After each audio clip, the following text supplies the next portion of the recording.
বন্ধুরা কেমন আছেন? আজকের ভিডিওতে আমি আপনাদের সাথে কথা বলবো একটি নিজের তৈরি পোর্টফোলিও ওয়েবসাইটের কতটা জরুরি। আপনারা জানেন অনেকেই আমরা ছাত্ররা বা শিক্ষকরা নিজেদের সিভি তৈরি করি ওয়ার্ড ফাইলে এবং সেই সিভি বিভিন্ন জায়গায় সেন্ড করি। কিছুদিন আগে আমি শুনেছি বিভিন্ন মানুষের অনেক লম্বা লম্বা সিভির গল্প। কেউ বলছেন ৭০ পেজ, ৮০ পেজ, ৯০ পেজের সিভি।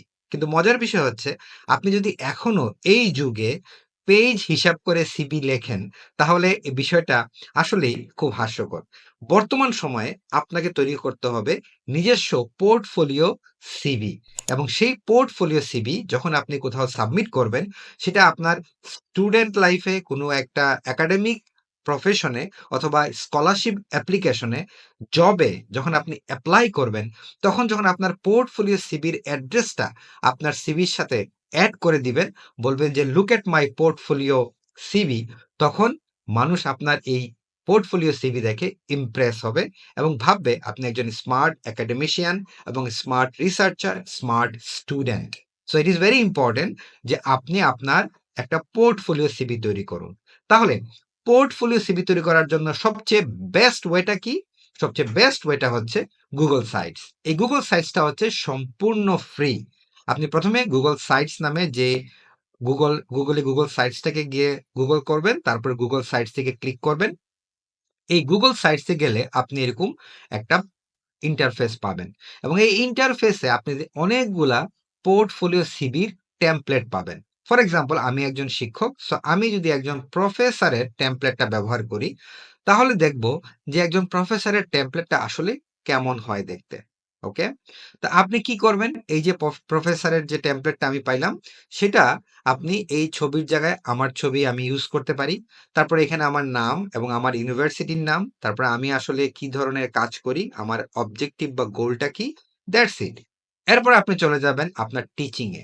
আপনি এখানে আপনার কি, কি ধরনের টিচিং করেন সেই বিষয়ে ইনফরমেশন গুলো আপনি সুন্দর করে দিতে পারেন। যেমন আপনার কোর্সের নাম, আপনি কি, কি কোর্স নিচ্ছেন বিভিন্ন সেমিস্টারে। তারপরে আপনার রাইটিং এবিলিটি, যে আপনি আসলে কি ধরনের কাজ করেন, যেমন আপনার গবেষণামূলক কাজগুলো, হোয়াইট পেপারস গুলো আপনি এখানে এড করতে পারেন। এবং এড করা শেষে জাস্ট সিম্পলি পাবলিশ করলেই আপনার একটা পোর্টফোলিও সিভি তৈরি হয়ে যাবে। ঠিক তদ্রুপভাবে একজন স্টুডেন্ট যদি একটা সিভি তৈরি করতে চায়, তাহলে সেক্ষেত্রে সে কি করতে পারে? আমরা এখান থেকে যেকোনো একটা সিভি নিতে পারি। ফর এক্সাম্পল, আমরা যদি এখানে গ্যালারিতে যাই এবং গ্যালারি থেকে জেনারেলে যাই, জেনারেলে গেলে আপনি অসংখ্য টেমপ্লেট পাবেন স্টুডেন্ট প্রোফাইলের উপরে। আপনি যদি স্টুডেন্ট প্রোফাইল ক্লিক করেন, তাহলে একটা স্টুডেন্ট প্রোফাইল চলে আসবে। ফর এক্সাম্পল, নেম, আপনার লার্নিং জার্নি, অ্যাবাউট মি, আপনি আসলে কে, এবং তারপর আপনার অ্যাচিভমেন্ট, স্ট্রেংথ এবং গোল আপনি অ্যাড করতে পারেন। What achievements are you proud of, what are some of your strength and what skills are you working on. So আপনি জাস্ট এখানে অ্যাড করবেন। এখান থেকে চাইলে আপনি আপলোড করতে পারেন ইনফরমেশনটা, অথবা কোনো একটা ইমেজ আপনি সিলেক্ট করতে পারেন। এরপরে আপনি চাইলে এখান থেকে আপনার ড্রপ ডাউন মেনু থেকে আরো অনেক কিছু, যেমন ক্লাস, আপনি কোন ক্লাসে রয়েছেন, স্কুল ইয়ার, অর্থাৎ আপনার একাডেমিক ইয়ার সম্পদে আপনি লিখতে পারেন। আপনার ইনফরমেশন গুলো আরো সুন্দর করে আপনি হাইলাইট করতে পারেন এবং এখানে আরো প্রত্যেকটা জায়গাতে আপনি নতুন নতুন সেকশন অ্যাড করতে পারেন।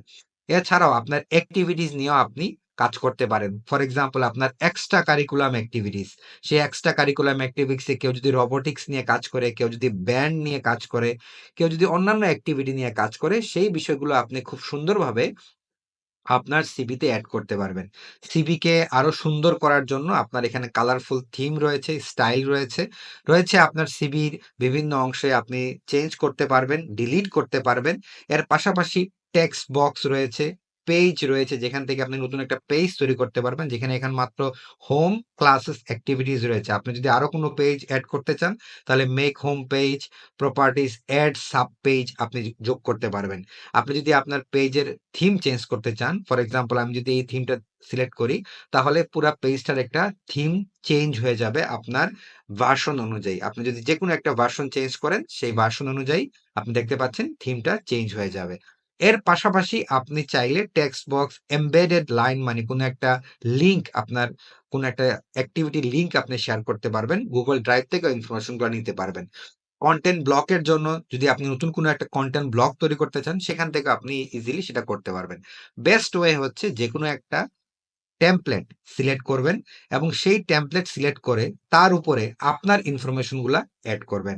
যখন আপনার ইনফরমেশনটা এড করবেন, ফর এক্সাম্পল এই ইনফরমেশনটা যখন আমি এড করব, এড করা শেষ হয়ে যাওয়ার পরে আপনাকে জাস্ট সিম্পলি পাবলিশ করতে হবে। আর পাবলিশ করার সাথে সাথে আপনার একটা গুগল ওয়েবসাইট তৈরি হয়ে যাবে। আপনি এখানে পাবলিশে ক্লিক করবেন, আপনার নামে ক্লিক করবেন।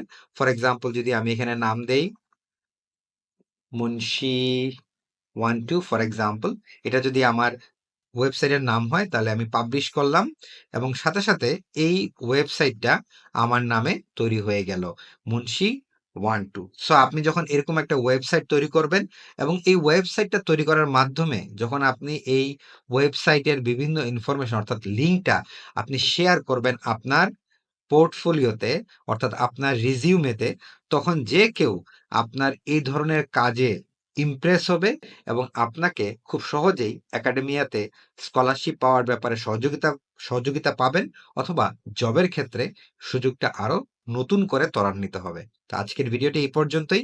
তৈরি করুন নিজের ওয়েবসাইট খুব সহজে গুগল সাইটস এর মাধ্যমে। ধন্যবাদ সবাইকে।